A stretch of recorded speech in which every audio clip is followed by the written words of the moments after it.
the hip hop thing is interesting because when I moved out to the suburbs, again, I was the only Honduran Puerto Rican in the suburbs, right? There was a lot of Mexicans, there was a lot of Guatemalans, but then there was a lot of Polish immigrants, Russian, and we were all poor, right?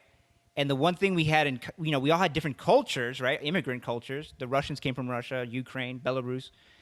But the one thing we had in common is that we liked, Death Row. We liked Tupac. We liked, in my neighborhood, it was Bone Thugs, right?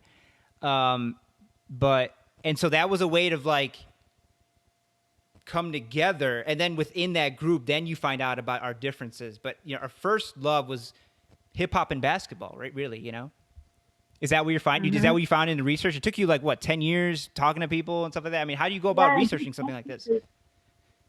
I did 10 years talking to people. It started because I was working in restaurants. And so I worked with a lot of Mexicans. Right. And then we would just get to talking about music and whatnot.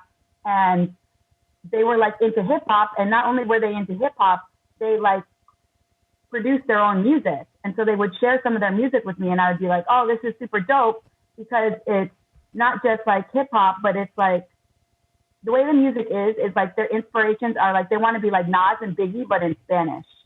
So it's New York style. It's a clean, kind of crisp sound, not too overdone, with a real emphasis on the lyrical, on the MC's ability.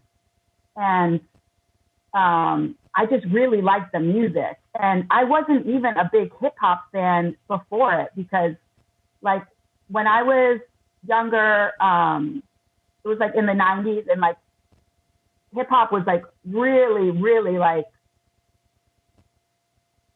it was really violent and it was mostly boys, right? There's nothing for girls there. Hardcore, right?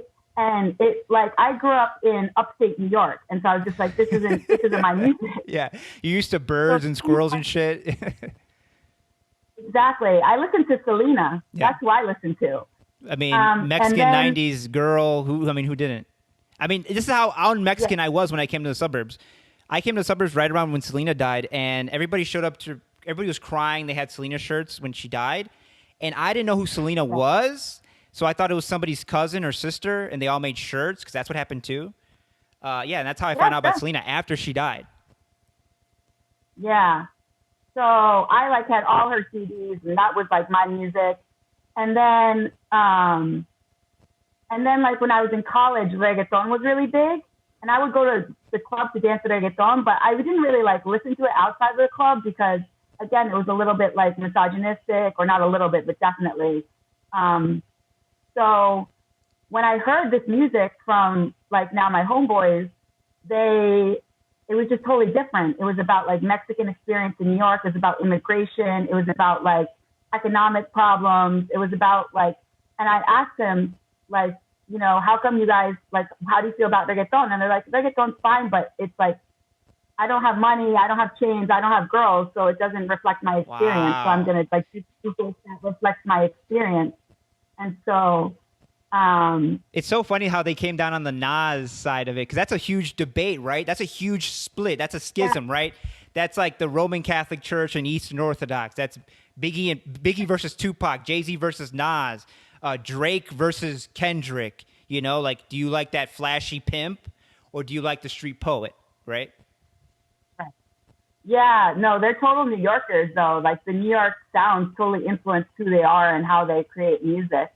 And just their style. And they're from Mexico. That's so funny. You know what I mean? And you see that in Japan, in Japan, the kids are doing cholo culture, and they do the hot rods and shit like that. And it's you guys are in Tokyo. How do you guys know about this at all, But that's the power of hip hop. Hip hop is really the most powerful culture that we've seen, maybe in history, right? It's almost what Roman culture was aspiring to, right? Or British culture. Yeah, and it's an accessible form of poetry. I think of hip hop as one of the many branches of poetry, right, alongside spoken word. And so it's amazing that when people say people don't read, people don't enjoy literature anymore, I'm they do. It's just through the form of hip hop, right, a lot of times, right? And I mean, think of these young Mexicans. They're writing their own lyrics. They're writing poetry. It's impactful. And more than that, they're like forming communities. So they're like creating support systems for each other, in a place where in New York, like the majority of Mexicans are undocumented. Like the majority of them have shit jobs. The majority of them live in really small housing spaces. And so this is like a way for them to like escape in some ways. And which is what hip hop's been since the beginning, right? And it's so great that here comes another wave of immigrants. They come here and they're in the same position that the Bronx was in, right? In the late 70s or whatever. And they're doing the same thing. They're making something beautiful out of, what they see as a desert, a cultural, spiritual desert for them. There's nothing for them. And so they create something. Yeah. That's really what the book is about. It's about community. It's about hip hop. It's about young men and women being creative in hard times. So it is a lot like that story of the Bronx. And that's what it was, men and women being creative in hard times.